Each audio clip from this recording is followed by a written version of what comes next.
ठीक है, अगर फिर भी तुम्हें मेरे माँ बाप नहीं पसंद है और तुम नहीं चाहते कि वो इस घर में आए तो ठीक है, मुझे भी नहीं रहना इस घर में, मैं तुमसे तलाक ले लूंगी। तुम्हें बहुत घमंड है ना अपने पैसे पे, अपने ऊपर, अपने इस घर पे। तो जब मैं तलाक दे दूंगी और तुम्हें छोड़ के चली जाऊंगी ना, तो रहना अपने इस बड़े से घर में अकेले और ले आना अपनी बुढ़ी माँ को गांव से यहाँ पे और साथ में रहना दोनों लोग। मैं अपने माँ बाप के साथ अलग कमरा ले लूंगी, खुद कमाऊंगी और अपने माँ बाप को अपने साथ रखूंगी।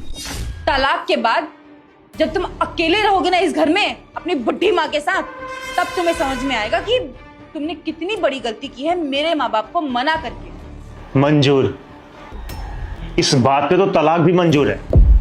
अगर तुमसे मेरा तलाक होता है ना, तो सबसे पहले इस घर में अपनी माँ को लाऊंगा।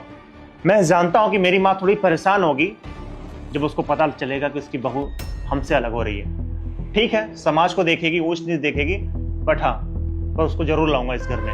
तो मैं उनको समझा दूंगा कि तुम्हारी जैसी बहू इस घर में होने से अच्छा है कि ये घर सुना रहे। मैं अपनी माँ के साथ जिंदगी बिता लूंगा। नहीं चाहिए ऐसी बहू, ना ही चाहिए ऐसी वाइफ।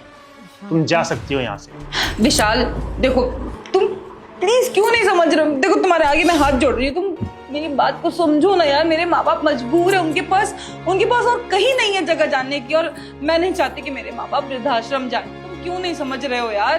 पता है चिया, तुम मुझसे डाइवोर्स नहीं ले सकती। तुमको पता है कि मैं दिल का बहुत अच्छा इंसान हूँ। भले ही मैं गुस्से में आके तुम्हारे माँ बाप के बारे में कुछ भी भला बुरा बोला होगा, पर जब भी जरूरत पड़ेगी मेरी, तो मैं तुम्हारे माँ बाप के काम आ जाऊंगा। पर तुम मेरे परिवार के कभी काम नहीं आओगी। तुम ऐसी औरत, तो बता देना अपने माँ बाप को कि उनका दामाद क्यों मजबूर है कि अपने वो सास ससुर को इस घर में क्यों नहीं बुलाना चाहता है। उम्मीद करता हूं कि तुम्हारे माँ बाप अपने दामाद की मजबूरी को समझेंगे। विशाल, विशाल मेरी बात, विशाल